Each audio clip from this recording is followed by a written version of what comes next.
Hello guys, good morning, good morning. Ayan, nandito ako ngayon sa garden ni tatay. Ito ubos na yung dalawang plat na mustasa. Isang plat na lang yung naiiwan.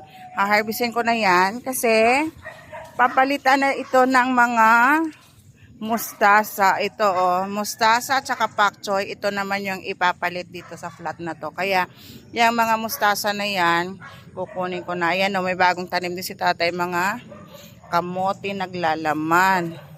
Ayan Kaya kukunin ko na tong, ang ganda ng mga mustasa Ito, paglalagyan na to ng ng mga pechay tsaka pak choy. Naka-ready na 'yan. Tapos ito naman, haharbisin ko na 'yan.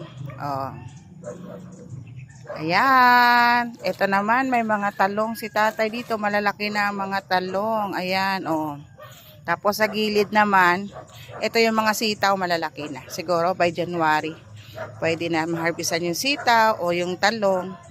Hello! Ayan, harbisin ko yung mga pechay. Ay, mga mustasa pala yung harbisin ko.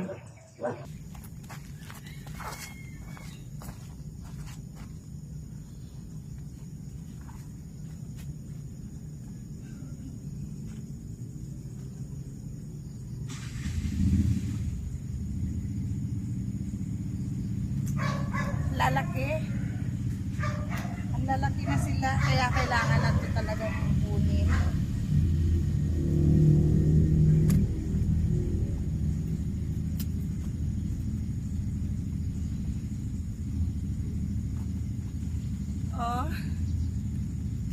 Ang lalaki.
Natin kasi hindi rin maganda pag yung magulang na.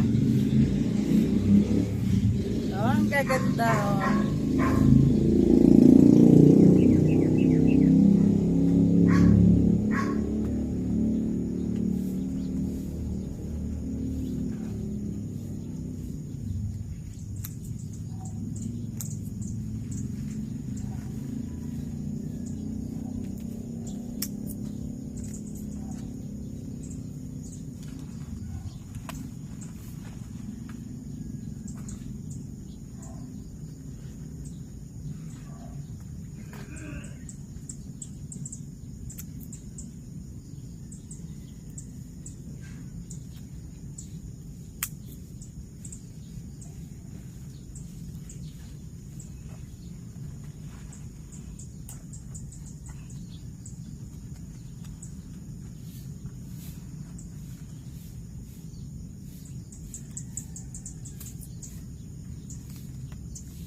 ang gaganda.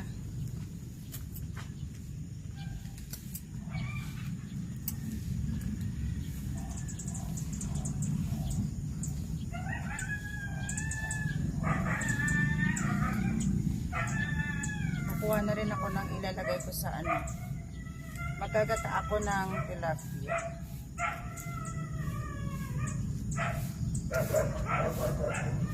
Masarap to sa ginataang tilapia, diba? Sinigang na miso.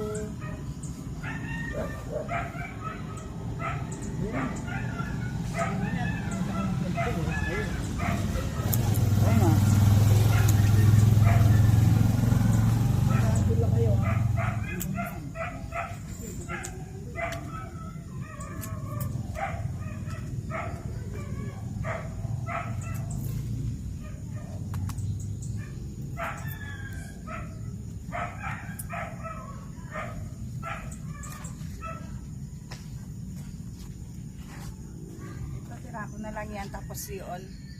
Yan. May mga natitira pang mga maliliit. Sayang din naman kasi pwede pa yan.